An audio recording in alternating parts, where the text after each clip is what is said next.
Hey everyone, welcome to Fiveable and welcome to AP Government. Today's session is going to be a question and answer session, and then we're going to do some FRQ review with the new free response question templates and rubrics that College Board has put out for the 2020 exam. So if you have any questions, you can go ahead and start asking them either in the chat or in the little ask a question thing at the bottom, and we can answer them throughout.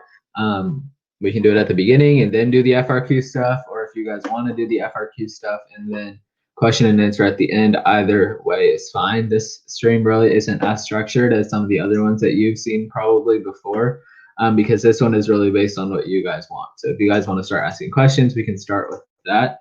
But what I'm going to do first is kind of go through the normal, like, Fiveable stuff. As always, remember to follow Fiveable on Twitter, Instagram, and YouTube. You will get up-to-date stuff on streams and everything like that on social media. Remember that we have streams every night, Monday through Thursday, and we are also doing daytime Q&A streams. So like this one is a daytime stream. Mondays are math and English, and then kind of keep in mind that weekly current events should be at 9:30, not 8:30. So the current event stream is hosted by myself, Fatima, and Brandon.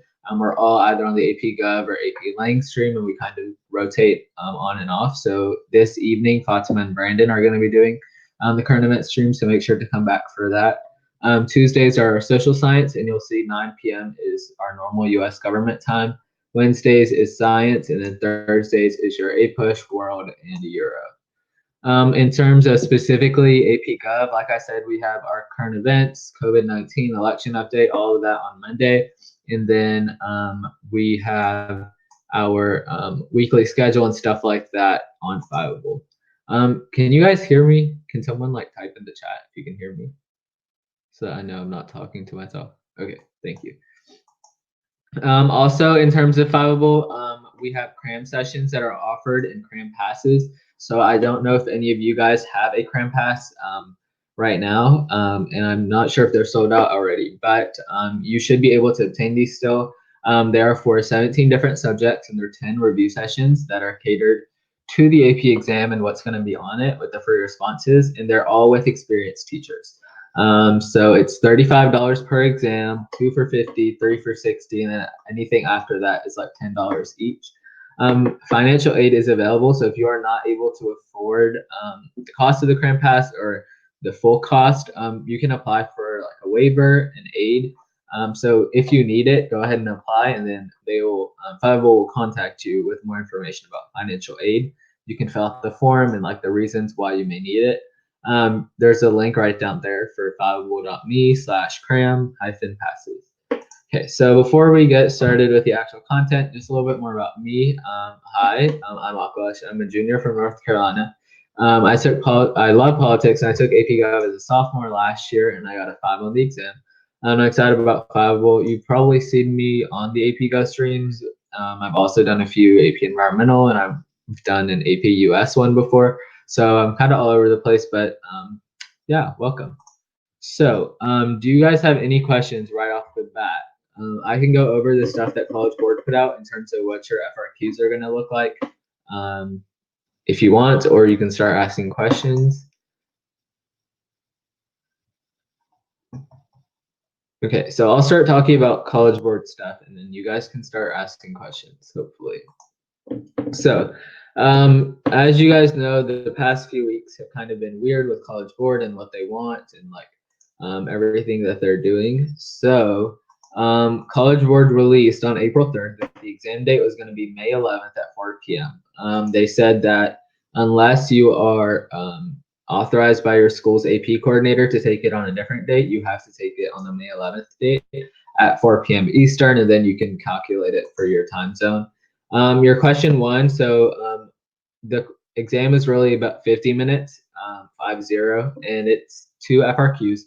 The first FRQ is an argumentative essay that's going to be worth 60%. It's 25 minutes that you're going to get to write it, and then there's a 5-minute upload time. And this is what used to be our FRQ number 4. So it's kind of like the argumentative essay that was there before, and we'll talk about in this stream.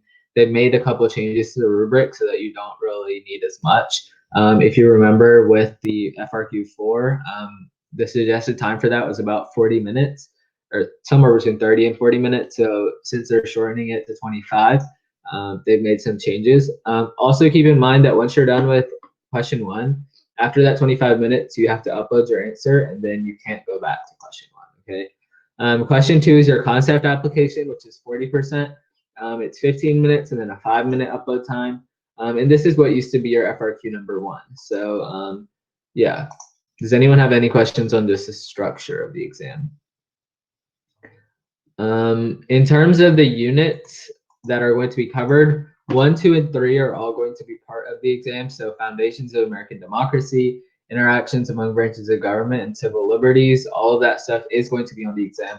However, unit 4 and 5 are not. Really what they're doing is they're making it just like AP US government and taking the and politics out of it. So the politics that's covered in unit 4 and 5 is not going to be a part of the exam. However, all of the government stuff in unit 1, 2, and 3 will be.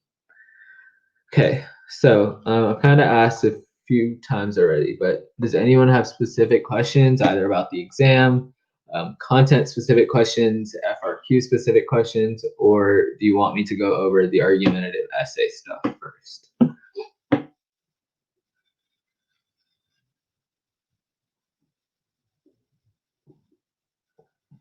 Okay, so I'll go ahead and start talking about the argumentative essay, and then, like I said, again, feel free to click the little ask question tab, ask it in the chat. While I'm talking, I'll keep looking at the chat so that if you have questions, then I can address them while you're talking or while we're talking. Okay, so what do you need to know for this? You need to know your foundational documents, okay?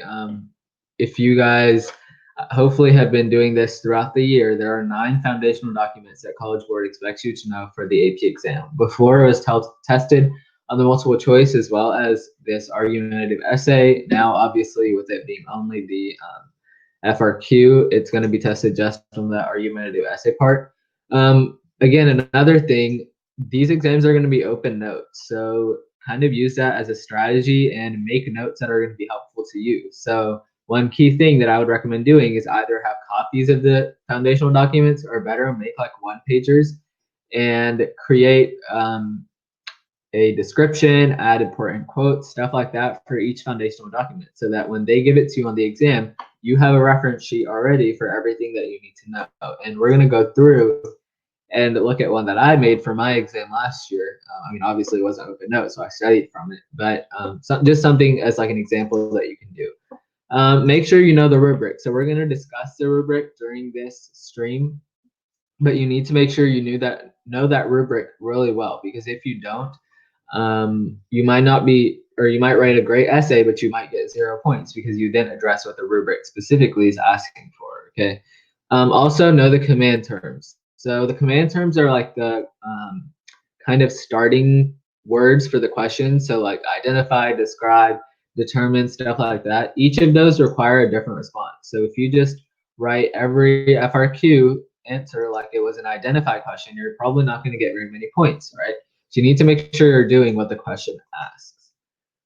So what we're going to do first is do a quick review of the foundational documents. So at the bottom of your screen, you should now see a green button that says foundational documents. Can you guys all see that?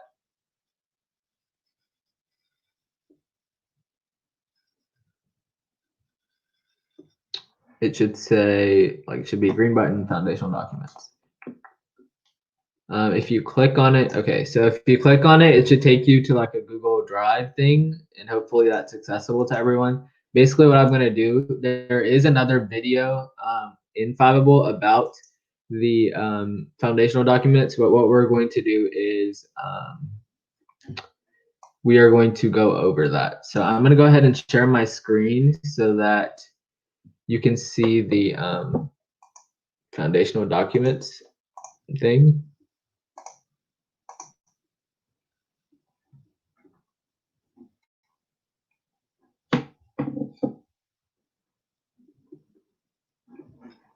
Okay, so can everybody see my screen on the thing, on the, I don't know, Crowdcast platform? Can you read the stuff that's on there? Okay, thank you. So what I'm going to do is just kind of go through and highlight some main points about each of these 9 foundational documents. And then you guys can ask me questions about them. So you don't need to really know a ton of detail, honestly, about these documents. You just need to know the main ideas and be able to use them as evidence in your essay. Okay, so the first one that I looked at was Brutus One. Brutus One was written by Robert Yates, and the main idea is talking about the tyranny of the U.S. Constitution. So if they're talking about tyranny of the Constitution, do you think Robert Yates was a Federalist or an anti-Federalist? Anti-Federalist, right? Because the Federalists were advocating for the Constitution. Anti-Federalists were talking about how bad it was, right? So within Brutus number 1, the main thing that it emphasizes is that there's a fear of Congress having too much power. So it emphasizes the necessary and proper clause and supremacy clause. What it says basically is that you're giving Congress too much power to legislate and kind of come up with their own laws when they really shouldn't have that much power. Okay, additionally, it talks about too much power at the federal level. So again, if you're talking about Federalists and anti-Federalists, Federalists are going to support a strong federal government or national government, whereas anti-Federalists are going to support more power to the states. Okay, so in terms of Brutus One, they said that the power to tax was too much. Okay, so remember, we had just gotten out of Britain where we were taxed unfairly, stuff like that. So people were afraid of the power of taxation. So they did not agree with the power of taxation for the federal government. Okay. Additionally, Brutus fears human nature, and he says that elected officials are going to use their authority to strengthen their own power. He says that one large republic cannot represent the interests of so many factions. Okay, so what other foundational document talks about factions? So one of the Federalist papers discusses that, but which one? Does anyone know? Yes, Federalist 10. Federalist 10 talks about factions. So this is kind of another perspective on factions, and it's basically saying that one large republic cannot represent the interests of so many factions, and that there's going to be some groups that are left out, so their interests are not going to be met by the federal government. In a way, if you think about it, it's kind of true in our society, right? There's so many different opinions, conflicting opinions. Government is not going to be able to meet the need of every single person, right? Every single time. So that's kind of what he was talking about with that part.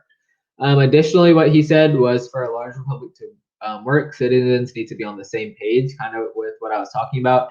Like everybody kind of needs to have the same opinion, if at least in his perspective, and that's nearly impossible. And he said that would create more conflict in government. Again, kind of the main idea of this, if you sum it up, is like a country and one government, especially too much power at the federal level, is going to equal tyranny. So again, remember, because it's Brutus One, that's like the anti-federalist papers, and they were against the ratification of the Constitution. Okay.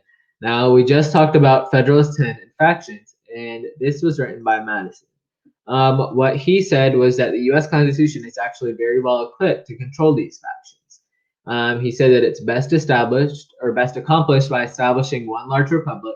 And he said that factions are inevitable. So kind of again, what we discussed with this last foundational document, he was saying that basically like people are all different, and human nature causes people that have similar beliefs to kind of join together and work with each other to get what they want. And like this says, fulfill their own self-interest. Additionally, what he said was that it's necessary for government to protect the right of property, whether that be people that own property or buy property. Remember, property was like a key thing at that point because, again, just think about how they had just gotten out of Britain, right, with or under the rule of Britain. Now they don't want another government that's going to be tyrannical, and that's why they kind of wrote the Constitution in that way. Now some people didn't agree with the way it was written, but that was kind of like the purpose. Okay, so the other thing that Madison addressed was that there were 2 ways to control factions: either remove their causes or control their effects. So kind of both ends of the spectrum. The first thing with removing their causes, what he said was that would be impossible, because then you'd have to destroy liberty and give every citizen the same opinion. Because the root of factions is that people have differing opinions. Since just like in general, like with humans, we have different opinions. It would be impossible to remove their causes. Okay. the other way, like I said, was to control their effects. So what he said with this was that there would be minority and majority factions, and minority factions won't be able to assert themselves because it's like a Republican style of government, right? A majority wins. And the majority faction is going to be mitigated by a representative government and the size and population of the union. So kind of two different perspectives again with majority and minority factions. Okay. So one thing that I kind of suggest with all these documents, and it's what I did to prepare for the exam, is printing out like an abridged version or like an English version of the document, because like I know these documents are normally like written in Old English and it's like hard to understand and stuff. I'd recommend printing out an abridged version, a version that's easy for you to understand, and then annotating that, highlighting it, watching Khan Academy and stuff like that. Sorry, you're kind of going in and out. Are you able to move your mic closer to your mouth? Okay, I will talk as loud as possible. Is everyone having that issue? Okay, I'll just talk loud and you let me know if you still can't hear me, okay? The next Federalist paper that we're going to talk about is Federalist number 51. Okay, so Federalist number 51 is now going to start talking about the legislative branch. Okay, so Federalist 51, what they said, well, not really just the legislative branch, more all three branches and what they provide for each other. So this was again written by Madison, and the main idea here is separation of powers and checks and balances. What Madison said here was that separation of powers, the idea here is that ambition counteracts ambition, okay? What he said was that each branch should have some powers that they possess, and they work independently of each other. However, they should all work together to accomplish the same goal. Additionally, he said that no branch should have too much authority to select members of other branches, and all branches should not be elected by the people. So you see what he was kind of saying was really like kind of there's bad in both ways. So if you are having congressmen elect judges, right, or completely appoint judges, there's bad to that, but there's also bad to people electing judges, right? So one thing that he mainly emphasized, and we'll see again in Federalist 78, is that the judicial branch has to be independent. So the judges should not be elected by the people, because then that would just kind of reflect like changing opinion from time to time. Okay, and that could change from year to year. So he really called for consistency, especially in that judicial branch.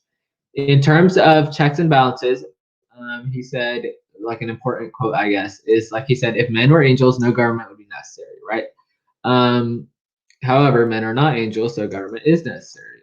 He said that power should be divided but not equal, and that Congress should be the most powerful since they're elected by the people. Who or what branch is the only branch that is directly elected by the people is going to be your House of Representatives and the Senate, right? President is not directly elected by the people. It's by the Electoral College, and judges are appointed at the Supreme Court. So really, it's only your representatives and your senators that you have a direct voice in. And that's why he said that branch should be the most powerful, okay?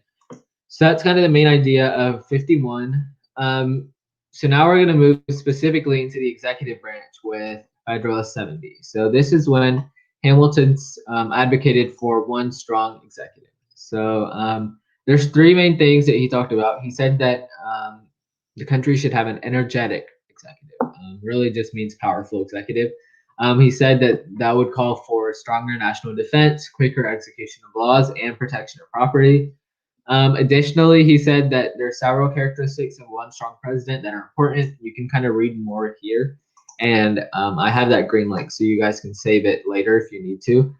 He said that three main things that are important are accountability, legislative encroachment, and energy. Okay, so those are like the three main things or three qualities that he said is important for a strong executive. Additionally, he said that executive decisions must be fast and prompt, since the job is to execute the laws. So if you think about back to your first civics or government U.S. history class, they talked about the three branches and they said, okay, the executive branch enforces the laws, the legislative branch makes the laws, and the judicial branch interprets the laws, right? So he kind of said the same thing. The executive branch's job is to execute the laws, right?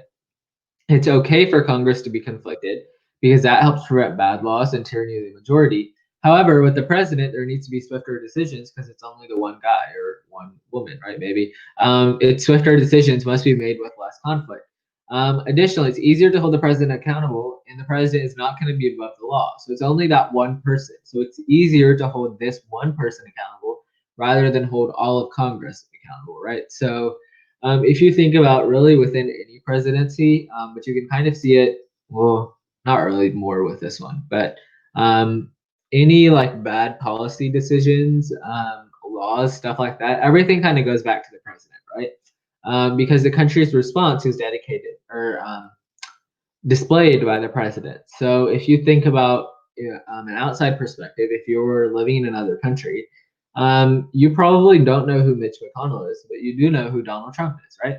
You know the president of the United States because he's a world leader that's representing you on a world stage, right? So it's easier to hold him accountable there because he's the one that's representing and he's the one that's talking and communicating with others. That's kind of what Federalist 70 is getting at. Now, the next Federalist paper is Federalist 78. Now, we talked about separation of powers. We've talked about executive branch. Now, this is a judicial branch. Judicial branch, again, you guys know, is super important. And Hamilton says in this one that the judicial branch has to be independent. So he says that judges should serve for life to avoid political pressure. I would especially know the reason why judges should serve for life because that's an easy FRQ that you can get with your concept analysis. Okay, so especially with this year, they're not doing the Supreme Court case FRQ. I would definitely recommend knowing that.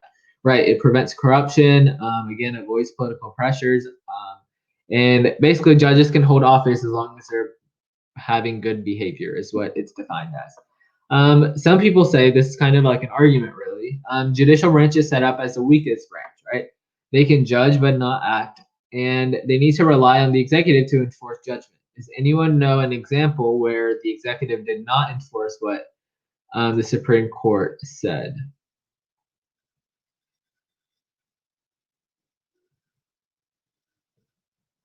Yes, with Andrew Jackson, right? If you remember that whole decision with the Native Americans, that was one key example when Andrew Jackson did not enforce what the judicial branch did. So I would encourage you, if you haven't taken APUSH or some other U.S. history class, you've probably learned about this. I'd encourage you to look that up because it's a great example of how an executive, well, not like great as in good, but that's a good example of how the president did not enforce a decision. Okay. The next thing is that, like I said before, the judicial branch needs to be completely independent. And he advocated for judicial restraint. Now, what's the other like opposing view to judicial restraint? There's judicial restraint and judicial something else. Activism, right? So judicial restraint is basically saying what's in the Constitution, like that's what we have to abide by. So nothing out of there. If it's in the Constitution, yes, like that's great. But if it's contrary to the Constitution, like it's not specifically mentioned, then that's judicial restraint.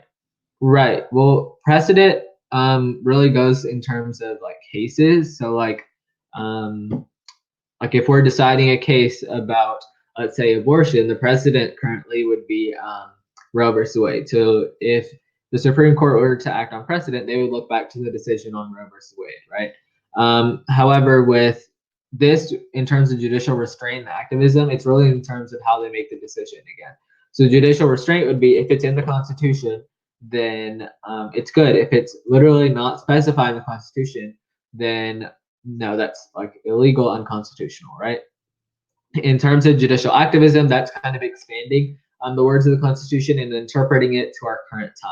Okay, so often you'll find in terms of like currently in terms of politics, you'll find that conservatives, the conservative ideology tends to line up better with judicial restraint, and the liberal ideology tends to line up better with judicial activism. Okay, again, this document emphasizes that Constitution is a fundamental and supreme law, and it said that the courts protect people from overreaching legislatures. Okay, additionally, the courts protect people from factions and wealthy and influential people who try to use status to influence legislation. Right. So in terms of your Supreme Court, people aren't well, they're not going to be like directly influencing the decisions. Now, what's one way where a citizen or anyone else can try to influence a judge's decision or the Supreme Court's decision. There's something that people can file that might help the Supreme Court in making their decision. Does anyone know what that is? It's like a Latin phrase, I think. Not habeas corpus.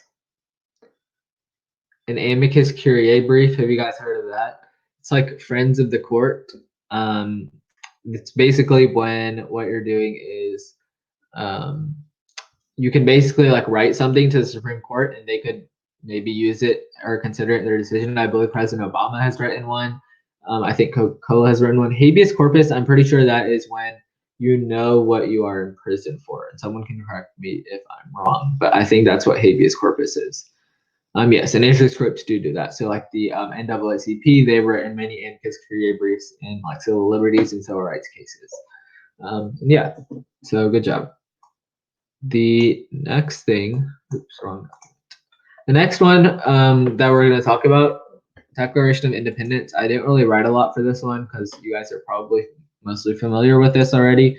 Again, these were all grievances to the king, and it establishes the idea of self-government, popular sovereignty, life, liberty, and it's the official ending of our colonial relationship with Britain, eventually leads to the Revolutionary War. Okay, I would recommend reading the Declaration of Independence because I'm pretty sure on my AP Gov exam last year on the multiple choice, they had a question where it was like, well, I probably shouldn't be telling you the question, but know that because like they asked like they presented the first few words, and like they had Constitution and Declaration of Independence as answer choices. So like if you didn't know what the Declaration of Independence started with, you were at a disadvantage because that would be an easy answer for you. They gave you like some more context, but yeah, I would recommend again reading all of these documents so that you know them. Okay, Articles of Confederation. Basically, it's a trashy constitution. Okay, that's in 2 words. That's basically all it is. They tried to come up with a ruling document. However, it is an epic failure.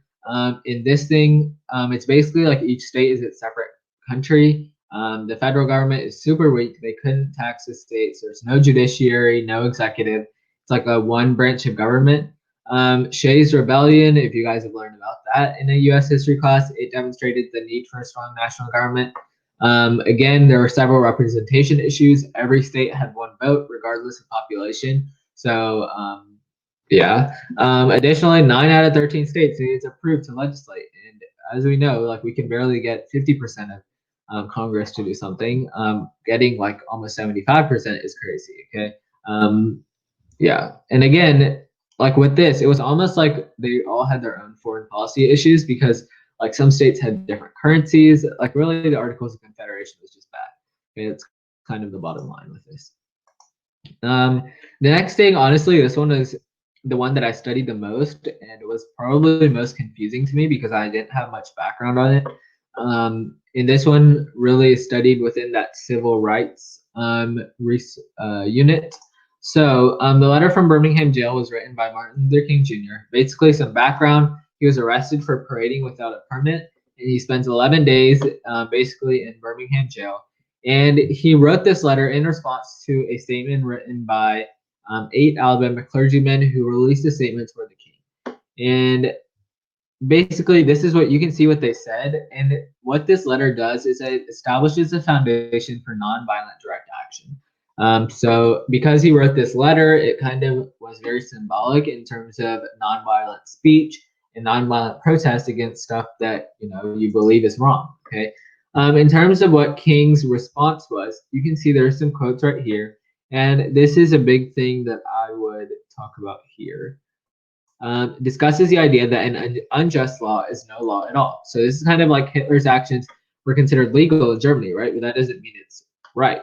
So what he was saying was that because the laws were unjust, especially segregation laws were unjust, really they weren't a law at all because they really weren't protecting the rights of all people. They were only protecting the rights of a select group of people. Okay.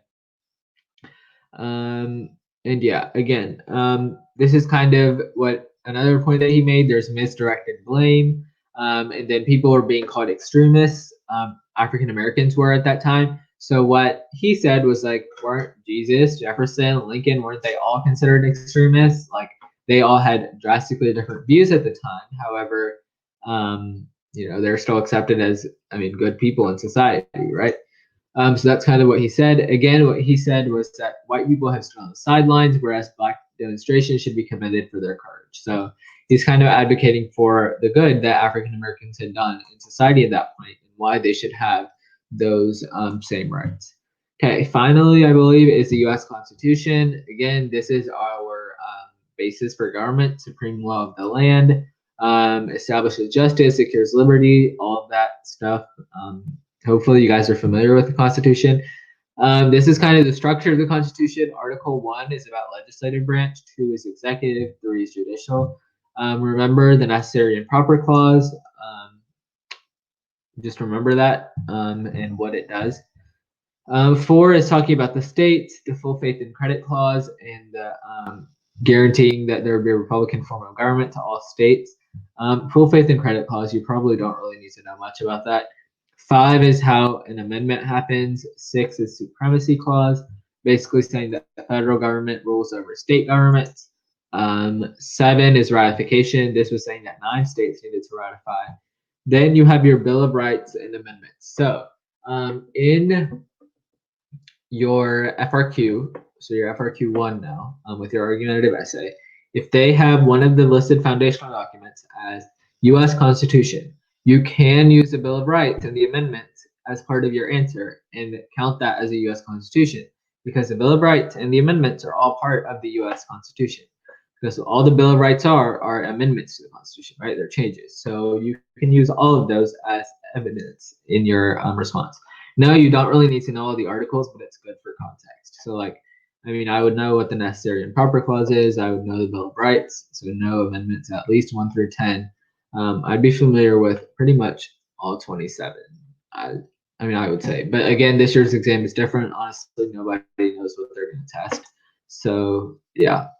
It's kind of the consequence, I guess, of this being such an interesting year.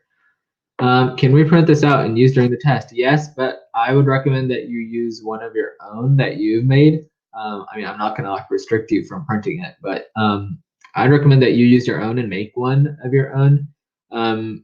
One, because they are going to be really stringent on plagiarism this year. So if they see that, obviously this is going to go to what, maximum 7 people, it's not a huge deal.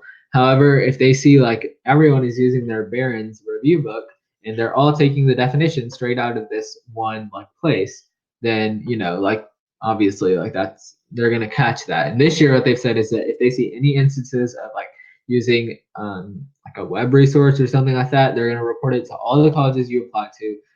Maybe not let you take any more AP tests, SAT subject tests. Basically, they won't let you do anything that's affiliated with College Board.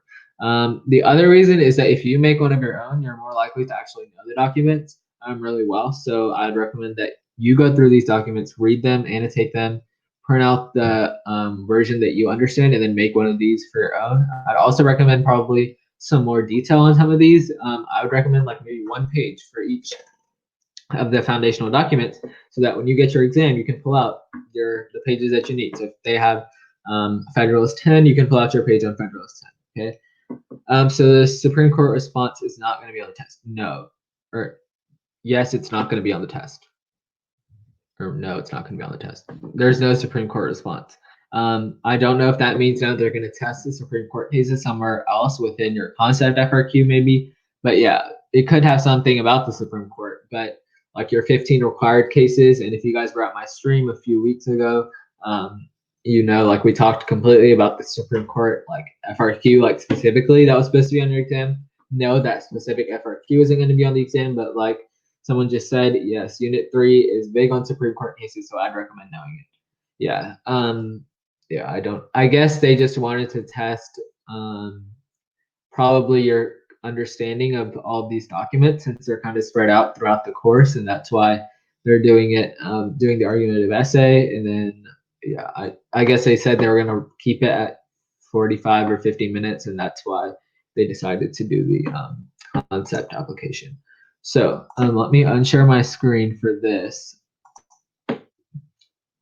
then share my screen with the presentation again.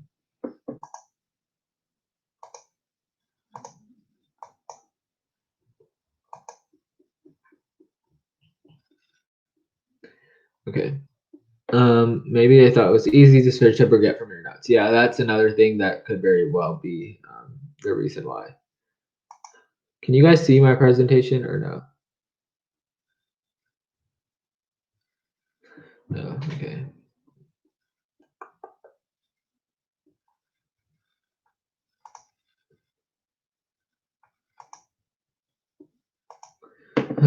Okay, this is acting up.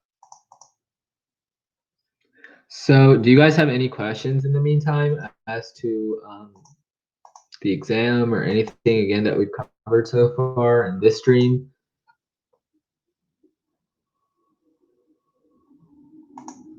I don't know why that's popping up there. Yes, I can.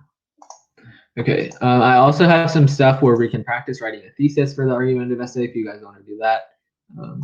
Here's the stuff about the exam. If you want to take a picture of this, it's your question 1 is going to be your argumentative essay. That's going to be 60%. 2 is going to be concept application, 40%, and it's split 25 and 15 in terms of minutes. Okay, and then unit 1, 2, and 3 is going to be the ones that are on the exam. So what we're going to do now is we're going to talk about the argumentative essay and what you need to get all the points. So one thing that I mentioned earlier in the stream is that you need to be familiar with the rubric for the exam. Okay, so the main thing, if you don't know anything else on this exam, know how to write a thesis for an argumentative essay. Okay, because if you don't write a thesis, the maximum we can get is like 2 points on this FRQ. And this FRQ is now worth 60% of your score from the 1 to 5. Okay, so we're gonna go over how to write like a good thesis, but this is something that you really need to be practicing. Okay, it has to be defensible and it has to respond to the prompt. You cannot just rephrase the prompt. You cannot just reword the prompt. The thesis can be located anywhere. I would recommend putting it at the end of your intro paragraph and at the beginning of your conclusion paragraph twice, or like once in each place, so that if they don't catch it in the beginning, they can at least catch it in the end. Okay, you have to have a thesis. It's super important. Basically, kind of like the method for this: restate the prompt, choose a side, and give me evidence. That's going to outline the body paragraphs. Okay. So the next thing, this is all like this worksheet basically for the rubric is all from like tomritchie.net or something, and he kind of made it like a little bit easier to understand. We'll go back and look at what College Board released and their super confusing rubric, just a little bit better. Wait a second, I just realized 25 minutes for a whole essay. Yes, I don't really know why they made it only 25 minutes, because they might as well have just made it the 40 minutes and given you, the normal, but it is what it is, I guess. I think they did alter some stuff, like you don't need to have an alternate perspective anymore. I mean, hopefully if you guys have been practicing this in class, you need to have a rebuttal or something at the end. You don't need that anymore.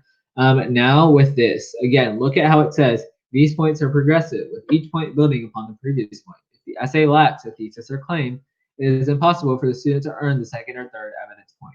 Okay, so with your 1 to 2 points up here, basically you're providing 1 or 2 pieces of evidence that are relevant to the topic of the prompt. Okay, so in order to get these points, all you have to do is provide evidence. Okay, if you provide evidence and have a thesis, you get these points. Okay, these 2 points. If there's no thesis, you can't earn anything beyond this point. So I guess the maximum you can earn is 3 out of 7. Here, one of your 2 pieces of evidence have to support the thesis. Okay, you have to provide 2 pieces of evidence. So basically, you have to have at least 2 body paragraphs. And in order to get 1 point for this evidence thing, you have to have one of them that supports the thesis. So clearly link it back to the thesis. And for this, it doesn't have to come from the foundational document. So let's say for some, let's say, I don't know, this was an open note, and you didn't know anything about the foundational documents, as long as you have a piece of evidence and it supports the thesis clearly, then you would earn this point. Okay.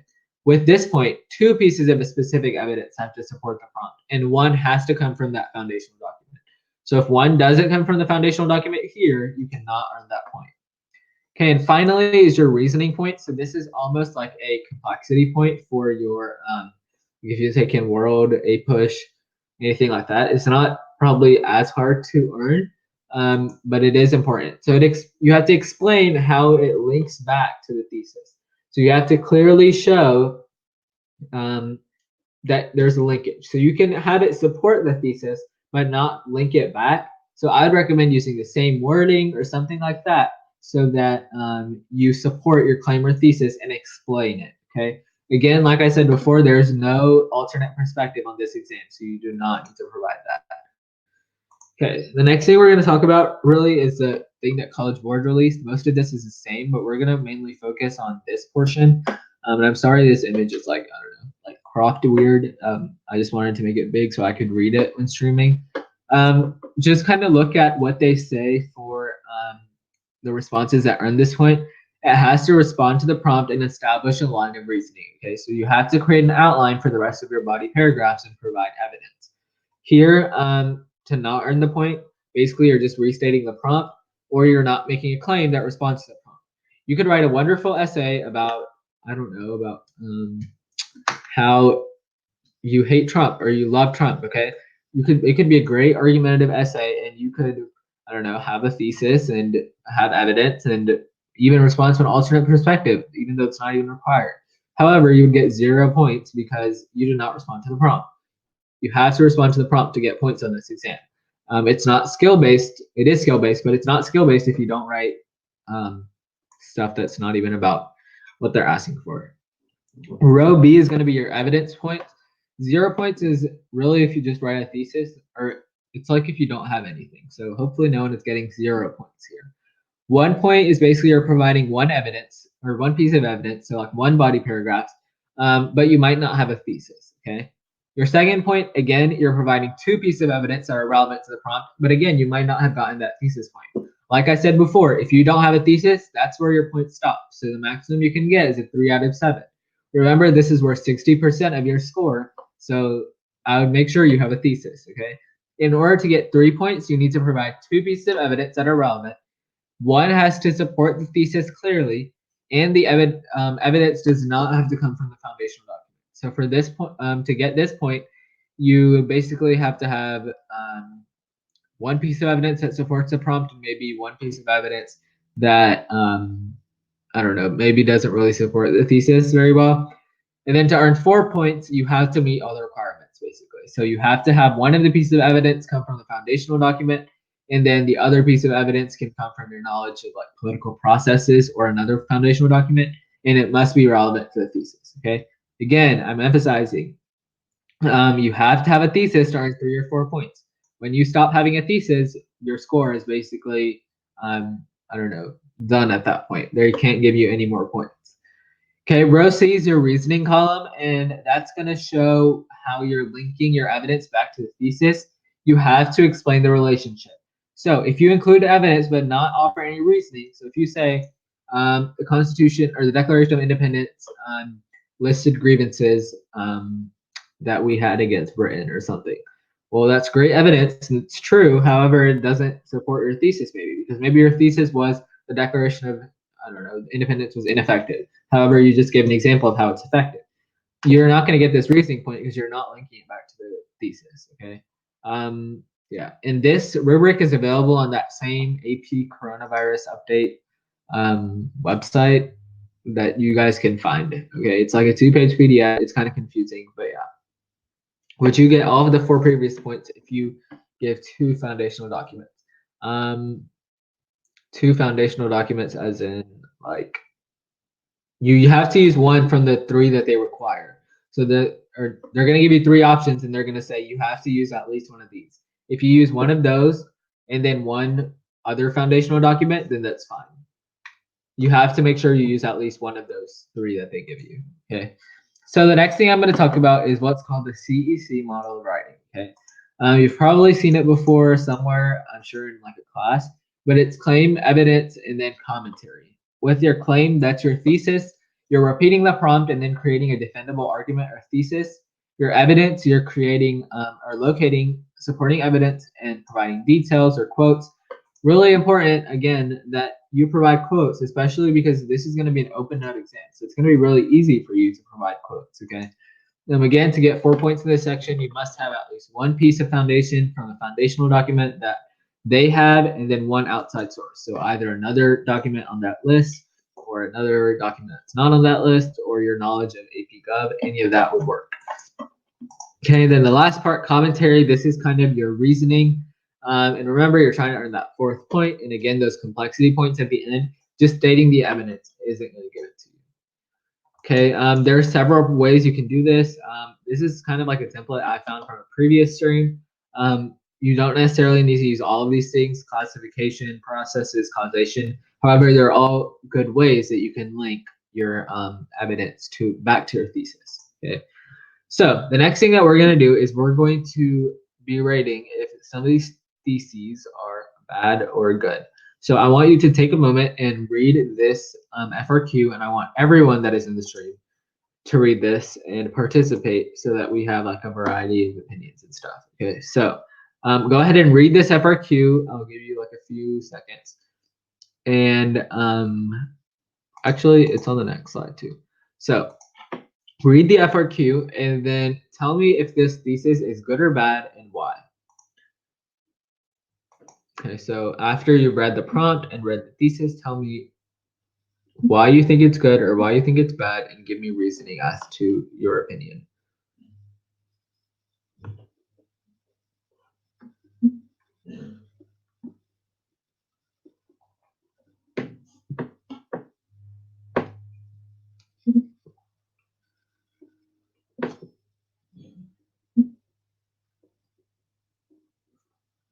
Put it in the chat if you can.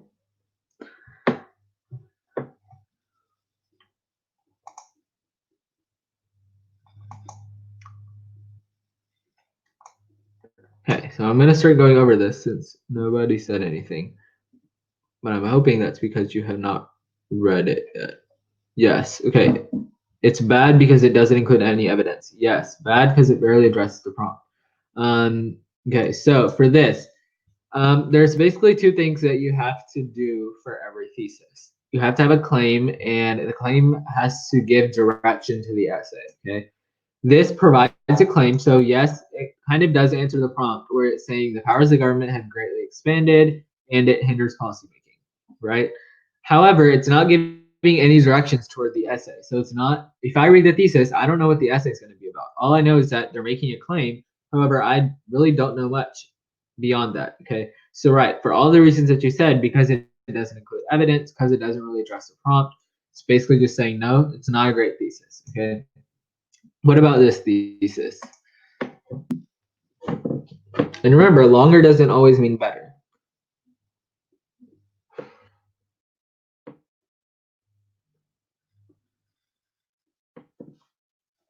So again, kind of tell me whether you think it's good or bad and why.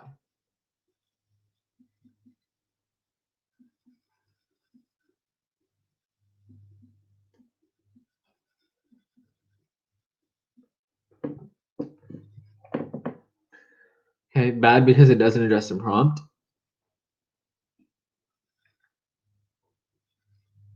Right, you can't tell its claim. Anything else?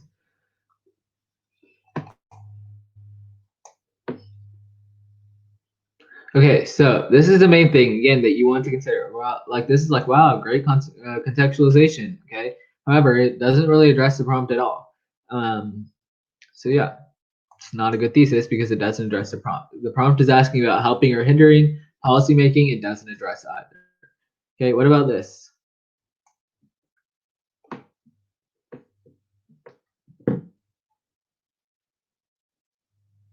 Do you mention documents in your thesis? You can. However, you need to be able to provide specific evidence as to what your body paragraphs are going to be about, whether you mention the documents or not. Okay, so again, everybody, if you can participate, put in the chat why you think this is good or bad and why.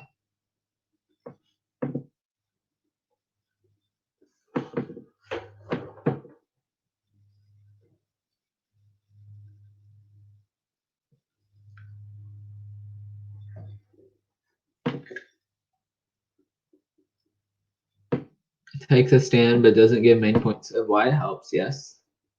Anything else? Okay, so remember, your thesis has to give you a claim and then, or give a claim and then give an essay or give a direction to the essay. So this thesis is not going to earn the point necessarily because it's starting to answer the question and it's making a claim. However, you're not getting any evidence and you're not able to see the direction of the essay. All you're kind of seeing is that times have drastically changed since 1789. Okay, but times have drastically changed since 11 a.m. today, right? So that doesn't really give you much to go off of. So you have to make sure that when you are writing your thesis, you get specific evidence or specific topics as to what your body paragraphs are going to be. Okay, what about this? Again, tell me good, bad, and why.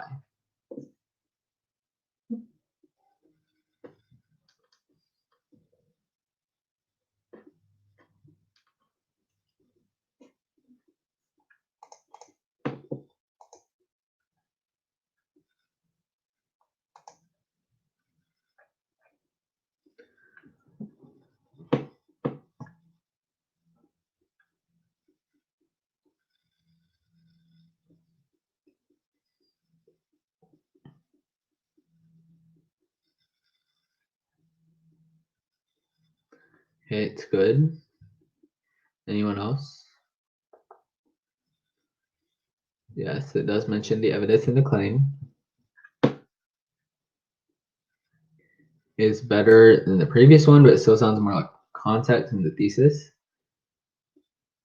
Okay, yeah, so the main thing is this would probably maybe earn the thesis point because they are making a claim and they are giving it direction. One thing that I would recommend is try to use the wording of your wording of the question in your response, but don't make that your entire thesis because sometimes it gets kind of hard to see what their claim is if you don't use wording from the prompt. However, if you just use wording from the prompt, then you're not going to get the point. Okay, this is a good thesis. However, they only provide one piece of evidence as to where their direction is going to go. Okay, so you have to make sure that you provide at least two because two is what you need for your to get the points for your exam. Okay, and then finally look at this one and tell me what you think of that.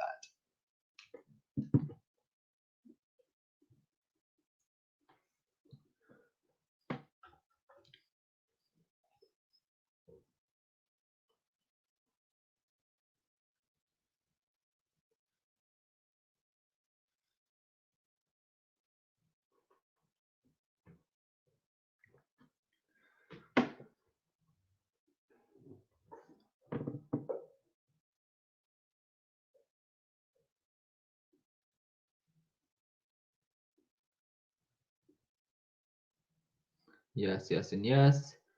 It has all the components. Yes, okay, so this claim or this thesis makes a claim and then it addresses the evidence it's going to use and it even gives the documents that it's going to use. Okay, so this is a good example of a good thesis and it's something that you should, or the way you should aim to write your thesis on your exam. Okay, so providing a claim and giving it direction with at least two pieces of evidence. So the next thing I want to talk about is your concept-based FRQ. So we kind of went over, okay, what is a good thesis for your argumentative essay? And that's kind of, and the foundational document. So that's kind of all I have for that. If anyone has questions, I can answer them now if you want. So if you guys want to ask questions or chat about it, you can go ahead and do that. But I'm going to start talking about these clarifying terms for concept-based FRQ. So like I said before, these are some specific terms that College Board provides in its syllabus that they say you have to know what it's asking for, right? So if it says compare, you have to provide similarities and differences. Define, you have to just provide the meaning. If they say identify, okay, all they're asking for is just say it, okay? Just say it flat out and that's all you need. If they say identify something and then you talk for like 3 paragraphs about it and there's wrong information, it's very possible that you're counted off for that. Okay, so know what they're asking for and only enter like what they're asking for. Don't enter too much more than what you need. Okay. The fact about whether like you can get penalized for wrong information, I don't know, it kind of varies from what I've heard from teacher to teacher. But yeah, link to these slides. So when I'm done with this video is going to be this is being recorded, so it's going to be downloaded, and then I'll put it in Fiveable, and you'll be able to see the slides and the recording and everything. Okay, so it'll probably be up by this afternoon. Like probably not as soon as the stream is done, but by this afternoon. Okay, so make sure you know those clarifying terms. And again, I'm not going to go through probably every single one of them. However, it is important that you know what to answer. So this isn't going to take too much longer, but I want you to read again this FRQ, and then we're going to grade some of the responses. So if it says compare, we don't have to do both the similarity and difference. If it says compare, they're probably going to tell you how many similarities or how many differences they want. But I mean, if it says compare and they don't tell you, I would probably recommend doing at least one of both. However, since a concept-based FRQ this year is only going to be 15 minutes, I doubt they would give you too much to write for anyway.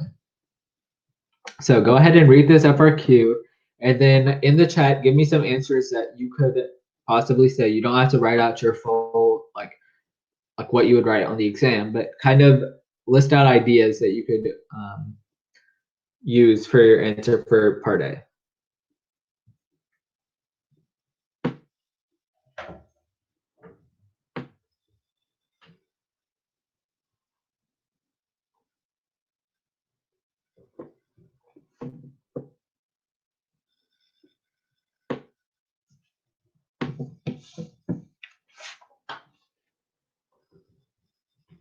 So there's like one easy one, like one main one that if you say that, then that's like perfect. Like you don't really need anything else. But yeah, if anyone has any ideas.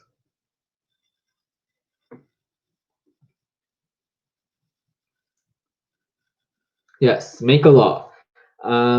It's easily one thing you could say, pass legislation, make a law any way you want to word it. Yes, okay, so they could pass new legislation that allows, let's say, leaders to contribute money to political campaigns and speak out in favor or against candidates running for political office, and it would address the concerns the interest group was having, right? So that's something that you could easily say for that. What about B and C? B and C are more, I believe, explain answers, so you would need to write more. But again, you could just give me some bullet points of stuff you might write for B and C. Really, I think B is going to end up being longer than C, but.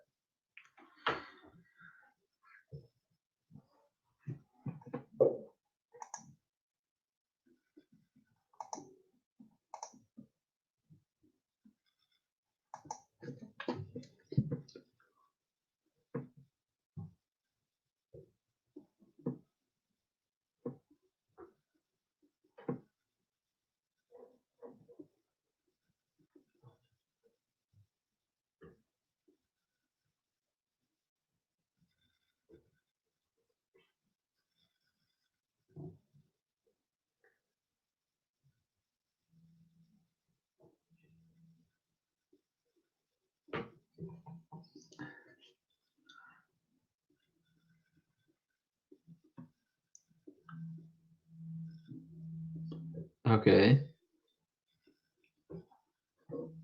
Yes. Because Republicans are generally in favor of more religious involvement in politics, whereas Democrats are not. So that's a clear example of partisan divisions. What's another thing in terms of the legislative branch and the executive branch that you could talk about? Because remember, if you said pass the law, then you have to make sure you're addressing pass the law in part B. So yes, with a divided government, it would make it harder or longer to pass legislation, right? So if Congress is going to be Democrat or not Democrat, yes, let's say Congress is going to be majority liberal, right? And president is going to be a conservative. Then there's going to be possibly gridlock in Congress. And even if there's not gridlock in Congress, let's say it was the other way around and there was a conservative Congress and they passed the law and then it goes to the president's desk, the president could threaten to veto it, right? So that could again explain how partisan divisions prevent that action. So the law might not go into effect because if the president was a liberal, they might veto it, right? And it would be very hard for Congress to override it, right? So you could explain all of that stuff. Okay, and that would be your answer for part B. What about part C? Explain why the alliance defending freedom is that what that says? Yeah, might argue that their constitutional rights are threatened by the Johnson Amendment. They might argue that Johnson Amendment violates their First Amendment, freedom of speech, political activity is symbolic speech. Yes. So they could say that the First Amendment guarantees citizens their right to free speech, and the religious leaders may believe that since they're not allowed to like speak out on behalf of or against candidates, then their right to free political speech, which is guaranteed by the First Amendment, is being violated, right? So that's, if you explain all of that, and that's going to be a good answer for C, and it's going to give you the points. Honestly, with what I've seen from the sample responses and stuff like that, the concept-based FRQs normally really aren't that bad. If you have a general knowledge of most concepts, they're not going to be too terrible. Just remember that if they say explain, explain. Like, give a detailed explanation. If they say identify, just identify. Okay. But yeah, I think you guys probably shouldn't be too, like, you guys shouldn't struggle on that one. So this is like the scoring guidelines. This was the exam from last year. So again, they could pass a law that would reverse it. They could pass a law to allow them to participate in politics. With Part B, this was a divided government where Congress and the president are from different political parties. And then right here, we were talking about how Congress might be divided because liberals might be less likely to support something like that. And then again, here we talked about how First Amendment rights are being repressed, or they're not able to, or they feel that their First Amendment rights are being violated. So that's kind of the breakdown for Part A, B, and C.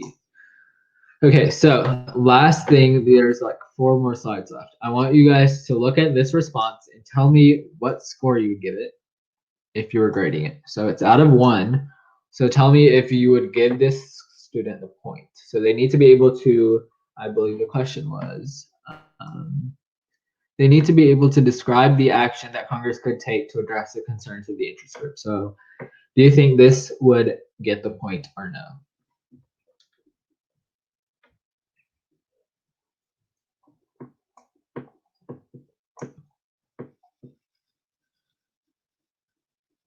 So these are all from like the samples that they released last year after the exam. So everything you can find online. But tell me if you think they would get the point or not, based on what they said. And based on the command term, which was described. Yes, right. So because they identified what they would do, they can pass a provision of the Johnson Amendment. And then they talked about what the provision allows for. They described it, and therefore it would get the 1 point. Okay, because it says Congress could pass provisions that allow religious leaders to speak for or against certain candidates. That's what College Board was looking for. They gave them the point. Okay. The next one. Tell me if this one would earn the point.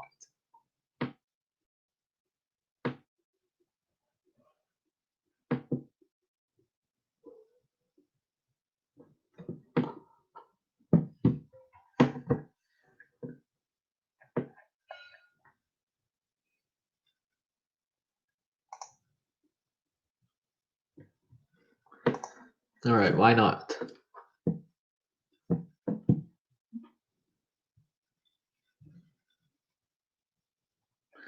Irrelevant information, right? So they made it sound nice, but it was incorrect information. Really, this is not something that Congress could take that would resolve the situation, right? Take the conservative Christian interest group to court, going against the law or enforce the law that prohibits them from challenging those provisions, right? Again, the legislative branch does not enforce decisions; they make laws, so that part is wrong. So it incorrectly identifies an action Congress could take. Now this is longer, but this is for Part B and C, and tell me if you think they would earn the points for B and C, B or C, and why.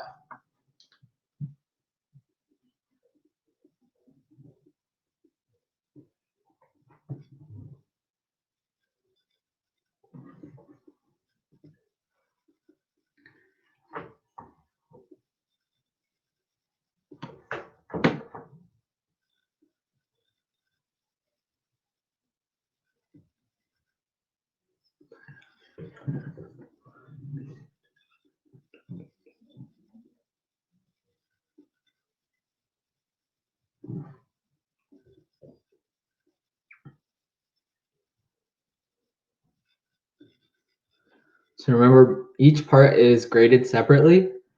So, you know, they got the point for A, and then do you guys think they got the point for B and C, or B or C, or whichever? Yes. So yes, this response did get the point for both B and C. In B, they explained that Congress is more divided between the two parties. C, they stated that the interest group can argue that their First Amendment rights are threatened. Again, this is kind of what we said, and this is like a good length response. Okay. Now, obviously, since you're typing, you're going to be able to type more. And yes, they gave their stance and described it. Right. You need to make sure that you are. They even use the clear present danger test. Wow. Yes. They sure do know their AP government. But you need to make sure that you are typing exactly what they're asking for, not too much and not too little. Okay. With typing, it's really easy to get carried away and like write a ton because you're able to in a short period of time than handwrite. But make sure that you're addressing what the question is asking for. Okay. Oops. Okay, so last one, see if this response gets that point. Another tip that I would give you is to separate your answers by A, B, this is B and C. So this was their answers for B and C all combined. So that's what I'm kind of getting into with your responses. Kind of two ways, okay? One thing that I would recommend, and this is something that my teacher suggested, was separate your responses. However, maybe don't necessarily write A, B, and C, okay? Definitely separate them. So don't do it like this person where they made it one huge paragraph, because they didn't separate it for A either. They just did A, B, and C all in one paragraph.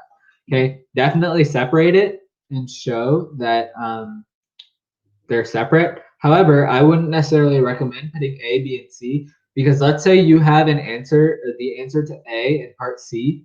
If you have specifically C in your, like if you put C and then your response, they're only going to grade part C from what's in C, okay, if that makes sense. If you just put like bullet points and then do your bullet point answer to A, bullet point answer to B, bullet point answer to C, technically, since you don't have A, B, and C written, if you have the answer to part A somewhere in part B, they can still give you credit for it. But if you have it separated strictly out by A, B, and C, they can't do that. Okay, so definitely separate it. Don't be like this person and put it all in one huge paragraph. However, maybe don't always put A, B, and C. Now, I'm not stepping on your teacher's toes. Like they say, put A, B, and C, then put A, B, and C. Okay, but that's just one suggestion that I got from from my teacher when I took the class. Okay, so this person did not earn the point in B because they didn't really talk about how partisan divisions can prevent the action from part A. So whatever they discussed in part A. So what their response is, honestly, I thought it was really too confusing to actually read. But they talked about here, past laws, stuff like that. Partisan divisions could prevent these actions by forming a system where religion can influence a campaign and where issues that something to interest groups can be accommodated for. Really, all they did was use big words and restate the prompt. So they restated what the question was, but they used nice words, and so I guess it looks like it's good. However, it's not really good. Okay, so they didn't really actually answer the prompt. Okay, part C, they did get the point because they did say that the amendment isn't allowing them the freedom of speech. Okay, so this is kind of the downfall when you have like everything in a huge paragraph, is that it's harder to see, especially for the graders. So try to make their lives as easy as possible so they give you the points. Okay, so, and this I believe is 40% of your exam. Okay, that's all I have. If you guys have questions, I'll stick around. Remember, you have Cram sessions that are going to be available for 17 subjects. Visit fiveable.me/cram-passes to get them. Again, if you have questions, go ahead and ask them now. But that's all I have in terms of my slides.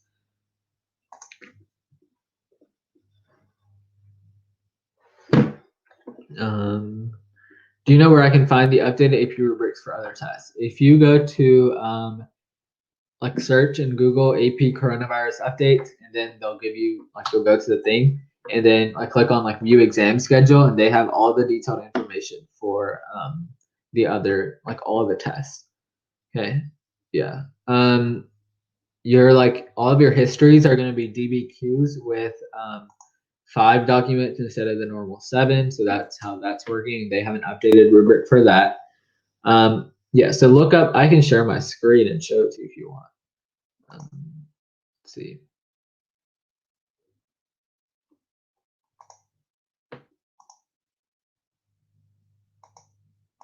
Okay, so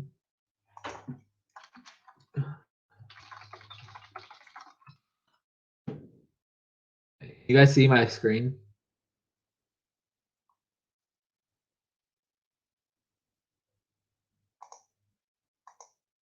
So really, I guess you should be seeing yourself or me on my screen. Okay, so if you go to here to updates for either this page, updates for AP students, or AP updates for schools, so I'm going to use this one.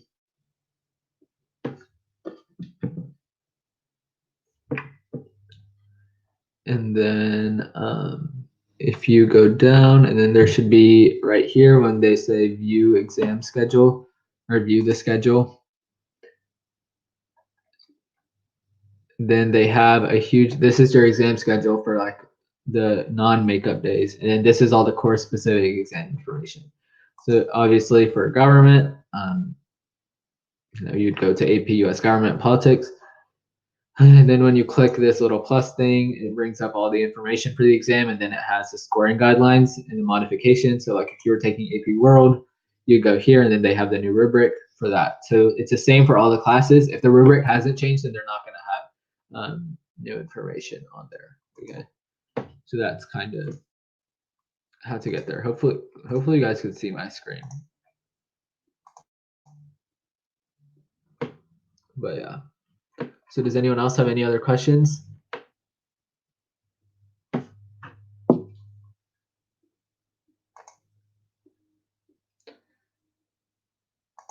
If you guys are good, I'm good. Thank you so much for coming.